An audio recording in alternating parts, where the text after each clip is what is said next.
கக்கூஸ் எப்போ வந்தது நம்ம உலகத்தில்? யோசிச்சு பாருங்க. டாய்லெட் எப்போ வந்தது? எல்லாரும் வந்து இந்த வீட்டில் உட்காந்து கக்கூஸ் போகிறதுன்னு ஒரு சிஸ்டம் எப்போ வந்தது? இல்லை காவா எப்போ வந்தது? எப்போ கழிவு எப்போ வந்தது? பிரிட்டிஷ் பீரியடில் கழிவு கட்டுறதுக்கு யாரை பயன்படுத்தலாம்? பிரிட்டிஷ்காரர்கள் யாரை பயன்படுத்தினாங்க? இந்த சாதி அமைப்பை எப்படி அவங்க நிலையில் நிறுத்தினாங்க? 200 வருஷத்துல கக்கூஸை கண்டுபிடிச்சு ஒரு ஜாதியை வந்து கழுவே விட்டுருக்காங்க. நம்ம எவ்வளோ அயோக்கியதனமான ஒரு சமூகம்னு புரிஞ்சுங்க. அவன் கக்கூஸ் போன கையே 10 வாட்டி கழுவி வச்சிருக்கும் போது சமூகத்தையே வச்சிருக்கிறத வந்து ஏன் வந்து நம்முடைய பொது தளத்துல உரையாடாம வச்சிருக்கக்கூடிய சூழல் என்ன? யார் வச்சிருக்கிறா? யார் வச்ச நீதி இது? எவன் உருவாக்கினா அது? யார் வந்து இதை பத்தில நம்ம யோசிக்கூடாதுன்னு சொல்லிட்டு வச்சிருக்கிறதுக்கான காரணம் என்ன? அதை நம்ம பேசணும். இப்போ பார்த்தீங்கன்னா பீச்சில் இருந்து தாம்பரம் வரைக்கும் ட்ரெயின் இருக்கு. இந்த ட்ரெயின் வந்து பார்த்தீங்கன்னா 1929 போட்ட ட்ரெயின். அது பிரைவேட் போட்டாங்க. ராயபுரம் ரயில்வே ஸ்டேஷன் வந்தது, ஏதோ வந்தது. இதெல்லாம் கொண்டு வந்தவங்க ஏன் இந்த இடத்துல இருக்கக்கூடிய சாதிய படிநிலை அப்படியே வந்து நிலைநிறுத்துவதற்கான காரணம் என்ன? இது குப்பையில் எப்படி காசு வாங்கலாம், தனியார் பஸ்ஸை விட்டு எப்படி காசு வாங்கலாம், எப்படி லைட்டு போட வச்சு காசு வாங்கலாம் தெரிஞ்சிருக்கக்கூடிய மாநகராட்சி அரசாங்கத்துக்கு ஏன் இந்த கழிவுநீர் விஷயத்துல ஏன் முழுமையா இயந்திரப்படுத்தாம இருப்பதற்கான காரணம் என்ன? செத்த ஆள்லாம் பாருங்க, பிலோ 30 இயர்ஸ். அப்படிங்க ஒரு ஹியூமன் மனித வளம் 20-30 வயசு இளைஞர்ல சாகடிச்சுட்டே இருக்குங்க இந்த நாடு. இது வரைக்கும் இந்த மலக்குடி மரணங்கள் இறந்து கொடுத்து இந்த நீதிமன்றங்களில் வழக்கு விசாரணை நடக்கல. இங்க குப்பாளது யார் பாருங்க, எல்லாமே பிரைவேட். ஒரே ஒரு சில மண்டலத்துல மட்டும்தான் கவர்மெண்ட், மொத்தம் பிரைவேட். அவன் என்ன பண்ணுவான், உங்களுக்கு பாட்டு போட்டு குப்பையை வாங்கிட்டு இவங்களுக்கு 9,300 10,300 சம்பளம் கொடுத்துட்டு இவங்க பேரால 16,000 சம்பளம் வாங்கி நோவாம 5,000 எடுத்துன்னு போடுவான். உண்மையிலே நம்மளாம் மானுடமா இருக்கணும்னா, கண்ணியமா சக மனிதனும் நம்மளாம் நடத்தணும் நீங்க மனசுல நினைச்சீங்கன்னா இதுக்காக தான் நீங்க போராடணும்.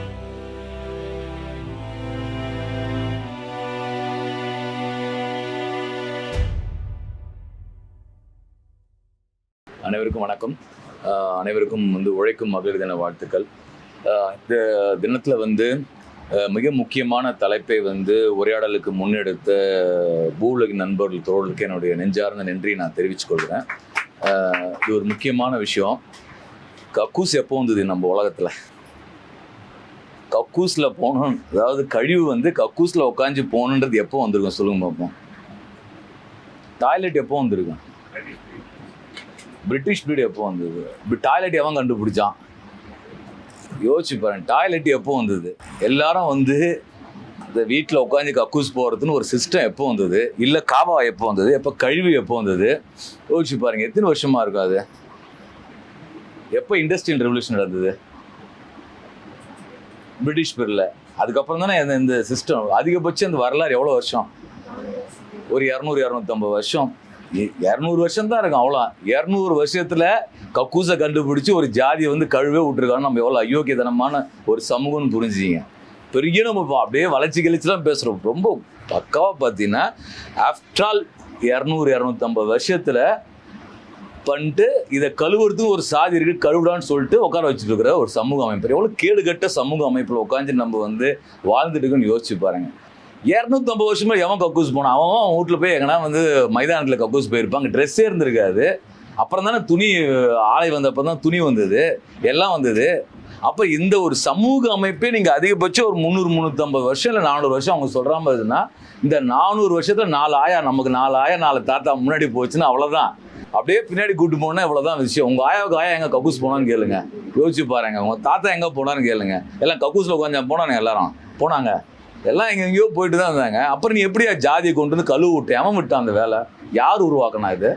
எவ்வளோ படிக்கிறோம், அவ்வளோ யோசிக்கிறோம், நம்மளதே யோசிக்க வச்சுருக்காங்களா?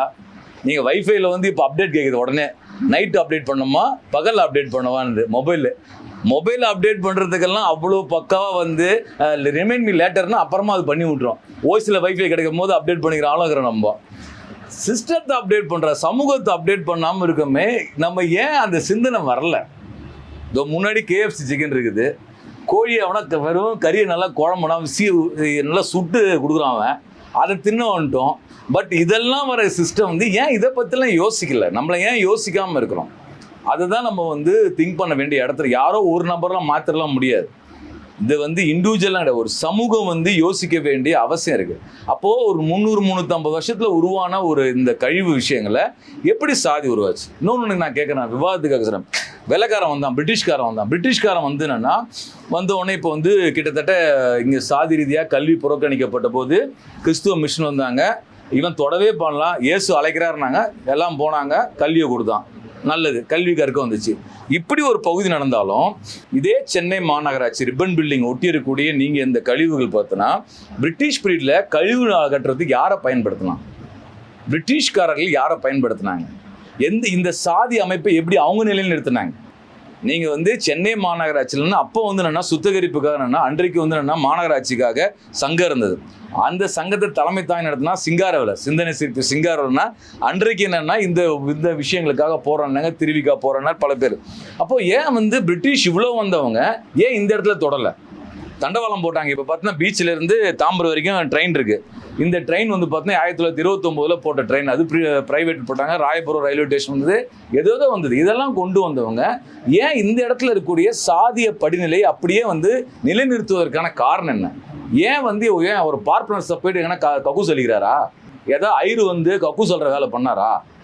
நான் இவரு போய் இந்த எல்லா வேலைக்கும் ரிசர்வேஷன் கேட்குறீங்கல்ல, இப்போ இந்த வயசுல போய் அள்ள வேண்டியதெல்லாம் போயிட்டு ஏன் அள்ள மாட்டேன்றோம்? அவன் கக்கூஸ் கவுனால 10 வாட்டி சோப்பு வரான். இந்த லைஃப் பாய் அதில் ஒரு அட்வர்டைஸ்மெண்ட், டேய் உன் சோப்பு நாடா இதுவாக இருக்குது, தத்தியாக இருக்குன்னு சொல்லிட்டு அவனை கழுவு சொல்கிறானுங்க. அதில் எப்படிப்பட்ட டெட்டால் கழுவலாம், எப்படி இதில் கழுவலாம்? எல்லாரும் கையில் வந்து ஒரு டப்பா வச்சுக்கிட்டு க்ளீன் பண்ணிக்கிட்டு அவன் கக்கூஸ் போன கையே 10 வாட்டி கழுவி வச்சிருக்கும் போது சமூகத்தையே வச்சிருக்கிறத வந்து ஏன் வந்து நம்முடைய பொது தளத்தில் உரையாடாமல் வச்சிருக்கக்கூடிய சூழல் என்ன? யார் வச்சிருக்கிறா? யார் வச்ச நீதி இது? எவன் உருவாக்கினா அது? யார் வந்து இதை பற்றிலாம் நம்ம யோசிக்கூடாதுன்னு சொல்லிட்டு வச்சிருக்கிறதுக்கான காரணம் என்ன? அதை நம்ம பேசணும். அதுதான் எனக்கு தேவை. இப்படிப்பட்ட ஒரு சமூக அமைப்பு நிலைநிறுத்தி வச்சுட்டு இதை பற்றி பேசவே இல்லைன்றாங்க. இப்போ பார்த்துங்க, கவர்மெண்ட்டில் வந்து ப்ரைவேட் பஸ் வாங்க போகணுன்னு இருக்காங்க. எதுக்கு? பொது போக்குவரத்து வந்து என்னன்னா ப்ரைவேட்டைஸ் பண்ணுறதுக்கு முயற்சி பண்ணுறாங்க. யூனியன்லாம் போராட்டம் பண்ணி முடிச்சோன்னா சொல்லிட்டாங்க, மினிஸ்டர் இல்லைங்க நான் வேர்ல்டு பேங்க் என்ன ரிப்போர்ட் கேட்குறதுனாங்க. நண்பர்கள் நீங்கள் வந்து போய் பாருங்கள், கும்டான்னு ஒரு அமைப்பு உருவாக்கியிருக்காங்க. இன்றைக்கி கும்டா அமைப்பு என்னன்னு சொன்னால் CUMT, Chennai unified metro transport authority, அதான் அதோடைய ஃபுல் ஃபார்ம். இவங்க என்ன பண்ணுறாங்கன்னா, இப்போ வந்து தோழ கூட பேசவே சொன்னார் நம்முடைய மாநகரமன்ற உறுப்பினர். அவர் வந்து ஒரு ஒரு ஒரு ஹானஸ்டாக அந்த மனுஷன்னா ஒரு நேர்மையாக வாழணும் துடிக்கூடிய ஒரு மனசு, அதை நம்ம பாராட்டுறோம். ஆனால் நேர்மையாக இருந்தால் மட்டுமே அவன் பண்ண முடியாது, சிஸ்டம் வேற பண்ணுது. அவர் போய் பேசினாலும் அங்கே பேச நடக்காது. ஏன் நடக்காதுன்னா ஸ்ட்ரக்சர் வேற. இண்டிவிஜுவல் மனிதன் நேர்மையாக இருக்கான், நான் நல்லது பண்ணணும்னு நினைக்கிறப்பல. ஸ்ட்ரக்சர் ஏன் இருக்குன்னா இந்த கார்பரேஷன் முழுக்க வந்து என்னன்னா நீங்கள் வந்து இப்போ வந்து ப்ரைவேட்டைஸ் சொல்லுவாங்க. ரிப்பன் பில்டிங்கில் பாருங்கள், நைட்டான லைட் இருக்குது, விதமாக லைட்டு. நம்ம கேட்டோமா ரிப்பன் பில்டிங்? வீட்டில் லைட் போடுறாங்கன்னா பில்டிங் லைட் போட்டு வச்சுக்கிறாங்க. யார் ஒன்று லைட் போட வச்சா?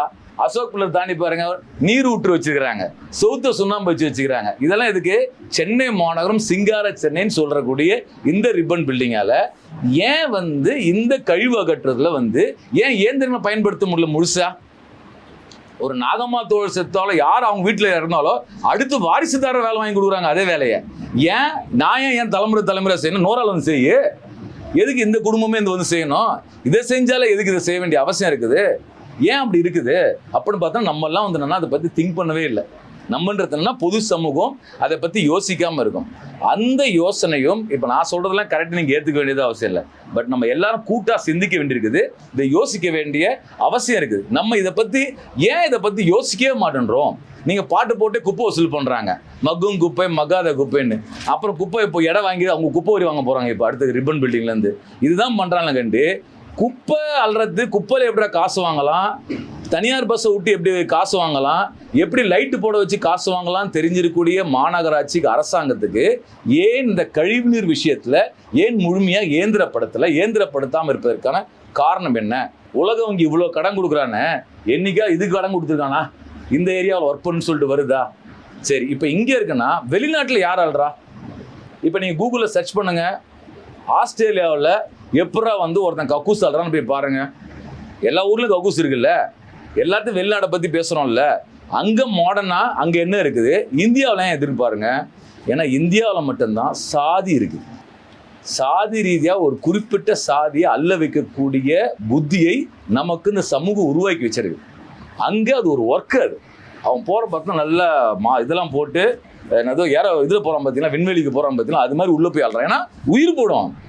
உன் உயிரை என் உயிரை ஒன்று தானே, அப்புறம் என் உயிர் மட்டும் நாசமாக போகிறது என்ன அர்த்தம்? அது அவன் வந்து யார் வேணாலும் போய் ஒர்க் பண்ணலாம், அதில் போய் இறங்கி அழுட்டு வரான் கக்கூசு எல்லாமே. இங்கே என்ன வருது, தோழர் சொன்ன மாதிரி பார்த்தீங்கன்னா உள்ளே இறங்கி வேண்டிய விஷயம்தான் இருக்குது. ஏன்னா இந்தியாவில் மட்டும்தான் தோழர்களே, நண்பர்களே, எவ்வளோ கேடுகட்ட ஒரு சமூகமாக நம்ம இந்தியா இருக்குன்னு வெக்கி தலை குனியணும். நீங்கள் நம்ம எல்லாரும் என்னன்னா, அவங்க அழகாக சொன்னாங்க கவிதா, இது வந்து நம்ம சமூகத்தோட பிரச்சனைடா, நான்லாம் பிரச்சனை, சமூகத்தோட பிரச்சனை. நம்ம எல்லாருமே யோசிக்காமல் இருக்கிறோம், யோசிக்க விடாமல் வச்சுருக்காங்க. எப்படி வந்து உலகத்தில் வேறு நாட்டில் எல்லாமே ஒரு இண்டஸ்ட்ரி, ஒரு ஒர்க்கராக இருக்கும் போது இது மட்டும் ஒரு சாதி அடிப்படையில் ஏன் இருக்குது? ஏன் இப்படி வச்சுருக்குறாங்க இங்கே? அதுவும் 350 வருஷமாக கக்கூஸ் போகிற நாட்டிலே அப்படின்னா இது எப்படி சரியாக இருக்கும்? எப்படி உருவாக்குறது? இந்த இடத்தை நாம் எப்படி புரிந்து கொள்வது என்பதை நாம் கூட்டாக முயற்சி எடுக்க வேண்டிய அவசியம் இருக்குது. நான் வந்து ஒரு நாடகம் நடித்தேன் முதல்ல, மஞ்சள்னு ஒரு நாடகம். மஞ்சள் நாடகம் வந்து என்னன்னா, இந்த கவிதா தோழர் எல்லாம் இதில் இன்வால்வ் ஆனவங்க தான். ஸ்கிரிப்ட் வந்து எழுதுனாருன்னா ஜெயராணி, நம்ம ஊடகவியலாளர் ஜெயராணி. ஜெயராணி வந்து இது குறித்து தொடர்ந்து பேசி கொண்டு வருகிறார், பல வருடங்களாக பேசுகிறாங்க. ஜெயராணி என்ன பண்ணாங்க சொன்னாங்கன்னா, பாஷா சிங் வந்து ஒரு புக் எழுதியிருக்காங்க. ஆங்கிலத்தில் வந்து அன்சீன், அது தமிழில் வந்து தவிர்க்கப்பட்டவர்கள் ஒன்று வந்திருக்கு. பாஷா சிங் என்ன பண்ணுறாங்கன்னா, கன்னியாகுமரிலேருந்து காஷ்மீர் வரைக்கும் எப்படி இந்த மலை கழிவுகளால் கழிவுகள் பார்த்தீங்களா, இது எல்லாமே நேரடியாக போயிட்டு கள ஆய்வு பண்ணி தொகுக்கப்பட்ட புக்கு தான் தவிர்க்கப்பட்டவர்கள். ஆங்கிலத்தில் அன்சீன் இருக்குது. பாஷா சிங் நண்பர்கள் வாய்ப்பு இருக்கவங்க அதை கட்டாயம் படிங்க. அந்த புத்தகத்தை மையமாக வச்சு அவங்க வந்து ஜெய் பீம் சொல்லிட்டு மஞ்சள் ஒரு நாடகம் உருவாக்குறாங்க. அதான் அந்த மஞ்சள் நாடகம். அந்த மஞ்சள் நாடகத்தில் நான் வந்து ஒரு கேட்டில் வந்து ஒரு டைலாக் பேசுவேன், பெஞ்சாலம்மா நாகம்மான்னு கூப்பிடுவேன். அந்த நாகம்மா இவங்க தான். அந்த பெஞ்சாலம்மான்னு ஒருத்தவங்க இருப்பாங்க, நாகம்மானா அவங்க சொல்லுவாங்க. அப்போ அந்த ஸ்டோரி சொல்லுவாங்க, அந்த இடத்துல சொல்லுவாங்க, நாகம்மாவோட பிரச்சனையை பேசுவாங்க. ஒரு வாட்டி என்ன ஆச்சுன்னு பார்த்தீங்கன்னா, இது நாடகம்லாம் போட்டு, நாடகம் வந்து ஃபஸ்ட்டு வந்து காமராஜர் அரங்கத்தில் பண்ணோம். அப்போ வந்து அந்த நாடகத்து தயாரிப்பு வந்து பார்த்தீங்கன்னா ரஞ்சித் தான் அதில் வந்து இன்வால்வ் ஆனார். ஸோ ரஞ்சித் இன்வால்வ் ஆனோன்னா ஒரு பெரிய அளவுக்கு பார்த்தோன்னா ஆயிரக்கணக்கானவர்கள் வந்து பார்த்தீங்கன்னா அந்த நாடகத்தை பார்த்தாங்க. அனைத்து அரசியல் கட்சிகளும் வந்து பார்த்தாங்க. அப்புறம் ஒரு முறை என்னன்னா, அதுக்கு ஒரு சின்ன காட்சியை மட்டும் என்னன்னா, வள்ளுவர் கூட்டத்தில் நம்ம வந்து பெஜவாடா வில்சல் தோரன் வந்து வந்திருந்தார், சென்னைக்கு வந்திருந்தார். ஒரு ஆர்ப்பாட்டம் மாதிரி நம்ம நடத்தணும் வள்ளுவர் கூட்டத்தில். அப்படி வள்ளுவர் கூட்டத்தில் ஆர்ப்பாட்டம் நடக்கும்போது ஒரு சின்ன காட்சியை மட்டும் அந்த நடத்தலாம்னு சொல்லிட்டு பண்ணாங்க. அப்போ நான் பெஞ்சாலம்மா நாகம்மான்னு கூடுவோம் பாருங்க, அந்த குடும்பம் அப்படியே அழுவ ஆரம்பிச்சிச்சு எல்லாமே. உங்களுக்கு என்ன, நீங்க நாடகத்துல பேசுற வார்த்தை நிஜத்துல அவங்க வந்திருக்காங்க, போராட்டத்துக்கு வந்திருக்காங்க, நீங்க ஒண்ணுமே புரியாது உங்களுக்கு. எல்லாரும் கதறி அழுகுறாங்க, உள்ள உட்காந்துருக்காங்க அத்தனை பேர்லாம். இப்படியான ஒரு இறப்பு வந்து என்னன்னா நடந்துட்டே இருக்கு. நீங்க வந்து இப்போ இவங்க மட்டும் இன்னைக்கு எங்கன்னா ஒருத்தர் செத்துருப்பாங்க, எங்கன்னா ஒரு இடத்துல பார்த்தீங்கன்னா அது செத்துருப்பாங்க. உடனே போலீஸ்னா சொல்லும், கார்பரேஷனா சொல்லும், ஒரு சின்ன கணக்கு சொல்லும், கிட்டத்தட்ட கேஸே ஃபைல் பண்ண முடியாது.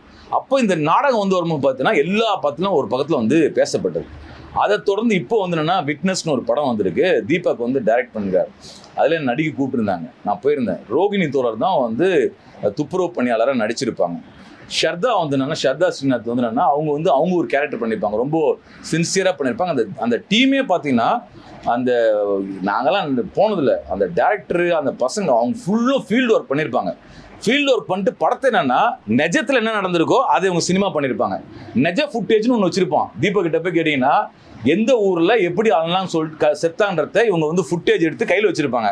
யாராவது தப்புன்னு சொன்னால் நான் நிஜ ஃபுட்டேஜை காம்பண்ணுவாப்பில் 3-4 வருஷம் தெருவாக உட்காந்து எல்லாத்தையும் ஃபுட்டேஜ் பண்ண விஷயம்தான்.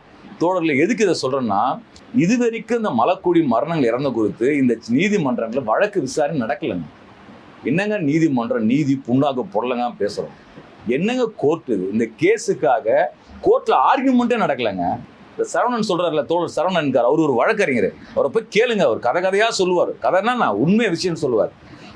நீங்கள் சினிமாவில் டயலாக் எழுதுறதுக்கு மேட்டரே இல்லை, இது செத்துட்டாங்கன்னு தெரியுது, ஆனால் வாதாடணும்ல, வாதாடினது இது வரைக்கும் உண்மை இல்லை. செத்தது ரெக்கார்டு இருக்குது, எப்படி தோல் கொண்டு போகிறாங்க எல்லாத்தையும் எடுக்க தெரிஞ்ச சினிமா குழுனால நீதிமன்றத்தில் எப்படி வாதம்னு அவங்களுக்கு தெரியல. ஏன்னா நீதிமன்றத்தில் நடக்கலை. எனவே இவங்க வந்து பார்த்தோன்னா டயலாக் அங்கே தான் கற்பனை வருது. எங்கே கற்பனை வச்சு எங்கே நிஜம் இருக்கணுமோ நம்ம சமூகத்தில், அங்கே தான் கதை என்ன பண்ணுறாங்கன்னா, இவங்க வந்து என்ன மாதிரி விவாதம் நடக்கும்னு சொல்லிட்டு விவாதத்தை உருவாக்குறாங்க. அப்போது நீங்கள் யோசிச்சு பார்த்தீங்கன்னா, நம்ம சமூக அமைப்பில் எப்படி இந்த இடத்துல வந்து நீதிமன்றம் எப்படி செயல்படுது, ஒன்று சமூக சாதியாக செயல்படுது, அரசு அமைப்பு எப்படி செயல்படுது, நீதிமன்றம் எப்படி செயல்படுது, இது எல்லாமே பார்த்தீங்கன்னா ஒட்டு மொத்தமாக இந்தியா என்ற ஒரு நாடு, நாகரிக நாடு, இந்துக்களுக்கான நாடுன்னு வாய்க்கையே பேசுகிறாங்க பிரதமர். யாரா இந்தி? இவங்கெல்லாம் இந்தி இல்லையா உனக்கு? இந்துன்னா நான் இந்துன்னு சொல்றீங்க, கக்கூஸ் சொல்ற, சாவடிக்கிற அந்த இந்துக்கு நீ என்ன பண்ணிருக்க? மிஷினை கண்டுபிடிச்சிருக்க, என்ன ஏற்பாடு பண்ணிருக்கிறீங்க? யோசிச்சு பாருங்க, எவ்வளவு அழகா திசை திருப்பி போயிட்டே இருக்குது. களத்துல நிஜத்தில் நடந்திருக்க விஷயம். இந்த எம்ஜிஆர் நகர்ல சாவலியா, இங்கே சாவலியா, சைதாப்பேட்டில் சுத்தி இந்த சென்னை இந்த இடத்த சுத்தியே சொல்ல முடியும் எங்கெங்க எவ்வளவு பேர் செத்துட்டு இருக்கான்னு சொல்லிட்டு. இன்னைக்கு நீங்க போய் பாருங்க, வண்டியில போய் குப்பாளுற இடத்துல போய் பாருங்க, கையில கிளவுஸ் இருக்கா? இன்னொருத்தர் கழிவை என் கையால் தொட்டாலே இதுதானே. நீங்க வந்து எக்மோர் ரயில்வே ஸ்டேஷன்ல இறங்கி 4:30 மணிக்கு மதுரையிலேருந்து வரதுல பாண்டினா வைக்காது. அந்த ட்ரெயின் வந்து இறங்கி முடிச்சோன்னு பார்த்தீங்கன்னா எல்லாம் பல பேர் காலைல டாய்லெட் வந்துடும் 4:30 மணிக்கு. எல்லாம் போய் டாய்லெட் போயிட்டு இருப்பாங்க. தண்டவாளத்தில் இருக்க ட்ராக்கை தண்ணியை வச்சு அடிச்சு அந்த மலம் போகாது, அப்படியே இருக்கும், ஒட்டிட்டு இருக்கும். கையை வச்சு தான் அழுறாங்க. போய் பாருங்க இன்னைக்கு எக்மோர்ல. இல்லைன்னு சொல்லுங்க பார்ப்போம். என்ன பெருசா நாகரிகம் புண்ணாக்குன்னு பேசிட்டு இருக்கோம்? ஒன்றும் கிடையாது, சும்மா ஏமாத்திட்டு இருக்காங்க. எல்லாம் அப்படியே தான் இருக்குது. அப்போ இது யார் பண்றது? ஸ்ட்ரக்சர் சிஸ்டம் அப்படி இருக்குது, அரசு அப்படி இருக்குது, அதிகார அமைப்பு இருக்குது, நீதிமன்றம் இருக்குது. 3 பேரும் உட்காந்துட்டுனா வந்துனா ஏறி மெரிச்சு உட்காந்துட்டு இருக்காங்க. பொது சமூகத்துல விவாதம் வராம அதை வந்து ஒரு பக்கம் பாருங்க. இது எப்போ எடுத்த போட்டோ? இவங்க சொன்னாங்க 10 நாள் எடுத்த போட்டோ. இதான் மெட்ராஸ் 2.0. இப்போ சிஎம்டிஏ போட்டிருக்காங்க, மாஸ்டர் பிளான் 3 போட்டிருக்காங்க. சென்னையில் புண்ணாக போட்டிருக்காங்க. இவங்கெல்லாம் சிஎம்டிஏ எல்லாம் இதுவும் பார்த்தோன்னா மொத்தம் இந்த கவுன்சிலருக்குலாம் ரைட்ஸே கிடையாது. இப்போலாம் கவுன்சிலர் ரைட் இல்லை, எம்எல்ஏ கிடையாது, எம்பி கிடையாது, எல்லாம் ஐஏஎஸ் ஆஃபீஸர்ஸ் தான், அதிகாரிங்க தான், எல்லாமே பியூரோக்ராட்ஸ் உட்காந்து. இவர் போய் கேட்டால் கூட ப்ரொப்போசல் கொடுத்து இவங்க ஐஏஎஸ் ஆஃபீஸர்லாம் உட்காந்து போடணும். ஏன் ஐஏஎஸ் ஆஃபீஸர்னா முழுக்க கடன் வாங்கி வச்சிருப்பாங்க. வேர்ல்டு பேங்க்ல, ஏஷியன் டெவலப் பேங்க்ல, ஜப்பான் கவர்மெண்ட் கடன் கொடுக்கும். இந்த கடனுக்கு ஏற்ற மாதிரி எப்போ துட்டு வாங்குறது ஏற்படுதோ அதிகாரிகளோட வேலை. இந்த என்டையர் ஸ்ட்ரக்சர்ல வந்து பார்த்தீங்கன்னா எந்த ஏற்பாடும் நடக்கிறதே கிடையாது, முழுக்க அதிகார வர்க்கத்தில் இருக்குது. இப்போ என்ன பண்ண வேண்டியிருக்குது? அப்போ நம்ம என்ன செய்யணும்னா, முதலாவதாக தோழர்களே, நீங்க சரி நான் கேட்டேன், நானும் கோவத்தில் பேசுறேன், இல்லை இதுல பேசுறேன்னு வச்சுங்களேன். இப்போ என்ன பண்ணணும், என்னதான் செய்ய வேண்டிய அவசியம் இருக்கு? முதல் இந்த பிரச்சனை குறித்து உரத்த சிந்தனைக்கு, உரையாடலுக்கு நம்ம வரணும். ஏன் ஒரு சானிடேஷன் இன்ஜினியரிங் ஒரு கோர்ஸ் வந்து ஏன் தமிழ்நாட்டில் இல்லை? இன்ஜினியரிங் காலேஜில் 12 அரசு கல்லூரி, ஒரு 18 அரசு உதவி பெறும் பெரியவர் கல்லூரி, கிட்டத்தட்ட ஒரு 700 இன்ஜினியரிங் காலேஜ், பிரைவேட் காலேஜ் இருக்கு. ஐஐடி வச்சிருக்கான், அண்ணா யூனிவர்சிட்டி வச்சிருக்கான். ஏன் சானிடேஷன் இன்ஜினியரிங் டிபார்ட்மெண்ட் ஒன்று இல்லை? ஏன்பா நீ உருவாக்கல? உன் ஐஐடியும் அண்ணா யூனிவர்சிட்டி எதுக்கு? நமக்கு தான் தேவை. கிரியோஜெனிக் என்ஜினுக்கான ரூட்ஸை தயாரிக்க தெரிஞ்ச இவனுக்கு ஏன் சானிடேஷன் இன்ஜினியரிங் டிபார்ட்மெண்ட் வச்சு இல்லை? அடைச்சா என்ன போய் அடைப்பாங்க? நீங்க போய் பாருங்க. கக்கூஸ் சொல்றேன், நீங்க நல்லா நீங்க தோணுன்னா கக்கூஸ் எங்கன்னா ரோட்ல தண்ணி வச்சுன்னா நின்று இறங்கி போகணும். ஐயோ, கண்ணை மூட்டு காதை மூட்டு பைக்ல காலை தூக்கிட்டு போக கூடாது. இறங்கி நின்று எப்பரா ட்ரைனேஜ் எடுக்கிறான்னு பாருங்க. கம்பியை விட்டு எடுப்பாங்க நீட்டா. அப்புறம் ஆள் இறங்கி உள்ள கையை விட்டு பிசிக்கலா தான் அந்த இதை பிடிச்சி எடுக்க முடியும். அதான் அந்த மேன் ஹோல்ல இருந்து பிடிச்சி எடுக்கவே முடியும். அப்போ இதுக்கு என்ன தேவை? ஏன் வந்து மாடர்னாக வந்துன்னா ஒரு எஜுகேஷன் சிஸ்டம் ஏன் உருவாக்க மாட்டேது? எஜுகேஷன் சிஸ்டம் வேணும், எல்லாரும் எழுதுங்க, ஃபேஸ்புக்கில் இன்ஸ்டாவில் போராட்டம் பண்ணுங்க. நீங்களே அதுக்கு நல்லா சும்மா உட்காந்துட்டு இருக்கிறீங்க. நீங்களும் கேள்வி கேளுங்க. ஏன் போராட்டம் பண்ணுறது ஒரு கூட்டம் இருக்கணுமா? நீங்களும் உட்காந்து இருக்கணும். நீங்களும் கேளுங்க, உங்களால் முடிஞ்சது. என்ன ஆகிட போகுது? எல்லாரும் கேட்டால் சினிமாவில் மட்டும் ஒரு ஹீரோ வரும்போது எல்லாம் 10 பேர் அப்படியே மொத்தமாக வந்துடுவாங்க விஜய் பின்னாடியே, அவர் நடிச்சுட்டு போயிடுவார் அவர். இப்போ நீங்களும் வாங்க கேள்வி கேளுங்க. ஆளுக்கால் உங்கள் காலேஜில் பக்கத்தில் இருக்க பொண்ணுங்க பசங்களை பார்த்து, ஏன்டா தத்தியமாக இருக்கிற வா, எல்லாம் உட்காந்து போராடுவோம். சக மனுஷன் இப்படி சாவறான என்ன அர்த்தம்? இது நியாயமா? உங்கள் ஃப்ளாட்டில் இருந்தீங்கன்னா ஃப்ளாட்டில் எப்படியா ட்ரைனேஜ் சிஸ்டம் வச்சுருன்னு கேளுங்க. ஃப்ளாட் ஓனர்ஸ் கூட்டத்தை கூப்பிட்டு, எப்படி நீ தப்பு சொல்கிற, எந்த பிளான் வச்சுருக்க, எதுக்காக பண்ணுற, உங்கள் அப்பார்ட்மெண்ட் உங்கள் அப்பா அம்மா கட்டி வச்சாங்கன்னா இப்போ போய் பாருங்கள். என்ன பண்ணலாம் நீங்கள் யோசிங்க, விசாரிங்க. நம்ம என்ன பண்றது, நம்ம விஷயமா இது எப்படி உருவாக்குறதுன்றத அதில் விவாதிக்க வேண்டிய அவசியம் இருக்குது. இது வந்து என்னன்னா அடிப்படையா கல்வியில வந்து மாற்றம் கொண்டு வருது. அரசாங்கம் என்ன பண்ண வேணும்? அரசாங்கத்தை நிர்பந்தம் பண்ணும். நீங்க வந்து இன்னைக்கு வந்து மேன் ஹோல் தான், அது மனுஷன் நுகர மாதிரி தான் பிரிட்டிஷ்காரன் உருவாக்கி வச்சிருக்கான். அந்த மேன் ஹோலே பார்த்தீங்கன்னா உள்ள பூந்து கிளீன் பண்றதுக்கான ஏற்பாடு தான் அது. அது என்ன பண்ணுவாங்கன்னா கழுத்துக்கு போடுவாங்க ஃபர்ஸ்ட். ஏன்னா அந்த முட்டையா இருக்கு பார்த்தீங்களா, விஷம். அது என்ன, அந்த இது விஷவாயிருக்கும். கல் போட்டு உடஞ்சுன்னா அது கிளியர் ஆகிடும். சில பேர் இறங்கிட்டோம்னா அடுத்து பாருங்க எத்தனை பேர் சாவாங்க? ஒரே நேரத்தில் 3 பேர் சாவாங்க. நீங்க நல்லா பார்த்தீங்கன்னா விஷவாயில 3 பேர் சாவாங்க. நான் ஏன் 3? நீங்க பேப்பர் தினத்தை வரவிட ரிப்போர்ட் பாருங்க. நான் போறேன்னு நான் செத்துறேன், இவர் ஒன்று வருவார், ஐயோ அப்படின்னு கை கொடுப்பாரு, இவர் ஊழ்ந்துருவார். அடுத்து இவங்க வருவாங்க, இவங்களும் சாவாங்க. 3 பேர் செத்தா பண்ணா அடுத்த ஆள் நிற்பான். செத்த ஆள்லாம் பாருங்க பிலோ 30 இயர்ஸுங்க. அவங்க ஹஸ்பண்ட் சாகும்போது 2 குழந்தை 25 வயசு இருக்கும், 27 வயசு இருக்கும். இவங்களுக்கு 15 வயசு கல்யாணம் ஆச்சு, 17 வயசுல குழந்தை போச்சுன்னா 27 வயசு, 25 வயசு. எப்படிங்க ஒரு ஹியூமன் மனித வளம் 20-30 வயசுக்கு இளைஞர்ல சாகடிச்சுட்டே இருக்குங்க இந்த நாடு. 30 வயசுக்கு செத்துட்டே இருக்கிறான். ஆனா யூத்து தான் மனித வளம்ன்றான். அதே யூத்து சாவறானே. 40 வயசு ஆளா சாவர 50 எந்த வயசுல இருக்கும் சாவக்கூடாது, யாரும் சாவ வேண்டிய அவசியம் இல்லை. ஆனா 30 வயசுக்குள்ள 30 வயசுக்குள்ள சாவுது நம்மளுடைய அந்த எல்லா கேஸும் பாருங்க 30 வயசுக்குள்ள தான் இந்த விஷயங்கள். அப்போ நம்ம என்னன்னா ஒண்ணு படிப்புல என்ன மாற்றம், நம்ம கல்வித்துறையில் அரசாங்கம் என்ன பண்ணா ஒட்டுமொத்தமாக இந்த துறையில மாற்றம். இப்ப இவங்க எல்லாம் இருக்காங்க இல்லையா, இந்த அக்கா தோழர் இருக்காங்க இல்லையா, இவங்க எல்லாரும் என்னன்னா ரயில்வே டிபார்ட்மெண்ட்ல கேட்டரிங் டிபார்ட்மெண்ட் வேலை கொடுத்துரு. ரயில்வேல வேலைக்கு ஆள் இல்லை. இப்போ கேன்டீன்லாம் பிரைவேட் விட்டான்ல, ஒன்றும் IRTC கொடுத்து எல்லாருக்கும் 25,000 ரூபா சம்பளம். நீங்கள் கேன்டீனுக்கு வாங்க, அங்கே மிஷினை கொண்டு முடிஞ்சு போச்சு. அப்புறம் அவங்க பையன் வந்து கேன்டீன் ஆகட்டும், அப்புறம் வந்து அவர் வந்து டாக்டர் ஆகட்டும், இன்ஜினியர் ஆகட்டும், எல்லாரும் அவங்க கேன்டீன் கொண்டு வந்து ரயில்வே டிபார்ட்மெண்ட். ஏன்னா ரயில்வே டிபார்ட்மெண்ட் இவ்வளோ அட்டூழியம் பண்ணுறேன். டெல்லியிலேருந்து பெரிய ரயில்வே பார்த்தீங்கன்னா இங்கேருந்து வரைக்கும் மொத்தத்தையும் பேசுறாங்க, கக்கூ சொல்கிறானுங்க, இதுவே தான் இருக்குது. எல்லாத்துலையும் பார்த்தோன்னா அதுதான் எம்ப்ளாய்மெண்ட் காலியாக இருக்குது. நாம என்ன சொல்கிறோம், எல்லாரும் கவர்மெண்ட் வேலைக்கு எடுத்துரு.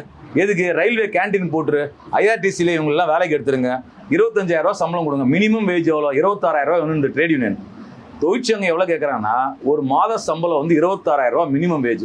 26,000 ரூபா கொடுத்து வேலைக்கு எடுங்க, கொடுத்துட்டு உன் பாவத்தெல்லாம் போக்கிக்கோ. இந்த சமூகமே பாவத்தை போக்குன்னா இவங்களாம் நீங்கள் வேலை கொடுத்தே தீரணும். இதுதான் நம்ம கோரிக்கையாக மாறணும். எவ்வளோ 10,500 ரூபா சம்பளம், 10,000 சின்ன தன்னை பண்ண முடியும் யோசிச்சு பாருங்க. இதுக்கு இவங்க காலில் வரணும், சோறாகிட்டு வரணும், பஸ் ஏறி வரணும். என்ன நீங்கள் 10,500 ரூபா சம்பளம், அதில் வேற இங்கே குப்பாடுறது யார் பாருங்க, ஸ்மித்து. எல்லாம் பிரைவேட் இல்லை தோழர், எல்லாமே பிரைவேட். ஒரே ஒரு சில மண்டலத்தில் மட்டும்தான் கவர்மெண்ட். மொத்தம் 15 மண்டலம். சென்னை கார்பரேஷன் 200 டிவிஷன், 15 மண்டலம். 15 மண்டலத்தில் பார்த்தீங்கன்னா 5 ராயபுரம் மண்டலமும் அதை சுற்றி இருக்க பார்த்தா சில வார்டு மட்டும்தான் பார்த்தீங்கன்னா கவர்மெண்ட் இருக்கக்கூடிய, அதையும் காலி பண்ணக்கூடிய வேலை நடந்துட்டு இருக்குது. மொத்தம் பிரைவேட். குப்பாடுறதுக்கு யாரு, பிரைவேட். பிரைவேட் யாரு, கார்பரேட். அவன் யாரு, மல்டிநேஷனல் கம்பெனி. அவன் என்ன பண்ணுவான், உங்களுக்கு பாட்டு போட்டு குப்பையை வாங்கிட்டு இவங்களுக்கு 9,300 ரூபா 10,300 சம்பளம் கொடுத்துட்டு இவங்க பேரால 16,000 ரூபா சம்பளம் வாங்கி நோவாம 5,000 ரூபா எடுத்துட்டு போடுவான். அதனால தான் 3 பார்வையாளர் போட்டு வச்சுக்கிறான். எதுக்கு உனக்கு? அப்போ கவர்மெண்ட் ஏன் அவனுக்கு குப்பை அள்ளுறது கொடுக்கணும்? நீயே டிபார்ட்மெண்ட் வச்சுக்கோ, நீயே வந்து மிஷினை கொண்டு வந்துரு, நிரந்தரமா மாடர்ன் இன்ஸ்ட்ருமெண்ட்ல குப்பை அல்லு. இந்த குப்பை இவ்வளவு நாள் வந்து மனித கழிவுகளை அகற்றுவதற்காக வேலை ஈடுபட்டிருக்கலாம். ரயில்வே போன்ற இடங்கள்ல வந்து கேட்டரிங் போன்ற இடங்கள்னா அரசாங்க வேலையை கொடுத்துட்டீங்கன்னா அதுதான் சரியா இருக்கும். தோழர்களே, இது வந்து உண்மையிலே நம்மலாம் மானுடமா இருக்கணும்னா, கண்ணியமா சக மனிதனும் நம்மலாம் நடத்தணும்னு நீங்க மனசுல நினைச்சீங்கன்னா இதுக்காக தான் நீங்க போராடணும். இதுக்கு தான் குரல் கொடுக்கணும். இது ஒரு பெரிய விஷயமே கிடையாது, ரொம்ப ரொம்ப சாதாரணமான விஷயம். இது வந்து உங்களுக்கு வந்து ராக்கெட்டை தூக்கியுமே வானத்தில் விட சொல்ல, உங்களை யாரும் கிரியோஜெனிக் இன்ஜின் தூக்கி போயிட்டு அரிக்கோட்டத்தில் தூக்கி போயிட்டு ஏற்ற சொல்ல. இதெல்லாம் அட்டகாசமாக பண்ணிட்டு போயிட்டே இருக்கலாம், பெரிய விஷயமே கிடையாது. சில கோடி ரூபாய்களை முடியக்கூடிய விஷயங்கள். அப்போ சில கோடியில் முடியக்கூடிய விஷயங்களை பல உயிர்களை சாகடித்து கொண்டிருக்காரு. நான் செத்துட்டேன் திரும்பி வருவேனா? நீங்கள் சில பேர் நினைப்பேன் காக்கா வரலாம், கோழி வரலாம், ஒன்றும் வரப்போகிறது இல்லை, அம்மாவாசையெல்லாம் சும்மா சூரிய வச்சுட்டு இருப்பானுங்க. நீ செத்தது அவ்வளோதான், ஒரு வாட்டி தான் வாழ்க்கை. மனுஷ வாழ்க்கை செத்துட்டுனா முடிஞ்சு போச்சு, மண்ணோட போட வேண்டியதுதான்.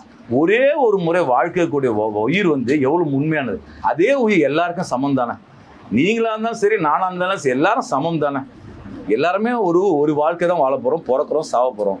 அப்போ எல்லாருக்கும் சமமாக இருக்க உயிரை வந்து என்னன்னா அந்த கண்ணியமிக்க ஒரு வாழ்க்கை முறைக்காக நம்ம வந்து என்னன்னா சக மனிதர்களுடைய டிக்னிட்டி, லைஃப் வந்து டிக்னிட்டி தானே கண்ணியத்துக்கு. அந்த வாழ்க்கை முறைக்காக குரல் கொடுப்பதுன்னா குறிப்பாக இந்த மகளிர் தினத்தில் நம்ம குரல் எடுப்பது ரொம்ப ரொம்ப பொருத்தமான விஷயம். இங்கே வந்திருக்கக்கூடிய நண்பர்கள்லாம் வந்து நான் சுந்தரராஜன் தோழர் சொன்னார், எவ்வளோ யங்ஸ்டர்ஸ் வந்து அவங்களே தன்னார்வமாக வந்து சூழல் சார்ந்த பிரச்சனை இல்லை இன்வால்வ் ஆகிறன்றத பெருமையோடு சொன்னார். உண்மையிலே மகிழ்ச்சியாக இருக்கு உங்களெல்லாம் பார்க்கும்போது. என்னன்னா கட்டாயம் என்னன்னா எதுக்கோ ஒன்றுத்துக்காக எவ்வளோ படிச்சுட்டு இருப்பீங்க, வேலை பார்த்துட்டு இருப்பீங்க.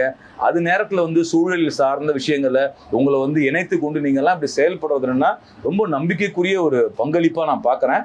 அதே நேரத்தில் இந்த சமூகத்தினுடைய அடிப்படையாக இருக்கக்கூடிய இந்த சாதியமும் சாதியாகவும் இருக்குது, வர்க்கமாகவும் இருக்குது, ஒடுக்குமுறை. நீங்கள் ரெண்டும் நீங்கள் வந்து பார்த்தீங்கன்னா பார்க்கறதுக்கு இதுதான் விஷயங்கள். அப்போ இந்த இடத்துல நாம் எப்படி இந்த சமூகத்தினுடைய இந்த ஒடுக்குமுறைக்கு எதிராக ஒரு குரல் கொடுப்பதற்கான ஒரு உத்வேகம் கொள்வதற்கும் அதற்காக செயல்படுவதற்கான ஒரு உறுதிப்பாட்டை வந்து என்னன்னா இந்த மகளிர் தினத்தில் நம்ம எல்லாரும் கூட்டாக சேர்ந்து முடிவெடுப்போம். இது நம்ம தனியாக சேர முடியாது, நம்ம எல்லாம் இணைஞ்சு பண்ண வேண்டியிருக்கிறது. அந்த இணைந்து பண்ணுவதற்கான ஒரு முன்னெடுப்பாக அந்த நான் வந்து இந்த உரையாடலை பார்க்குறேன். நன்றி, வணக்கம்.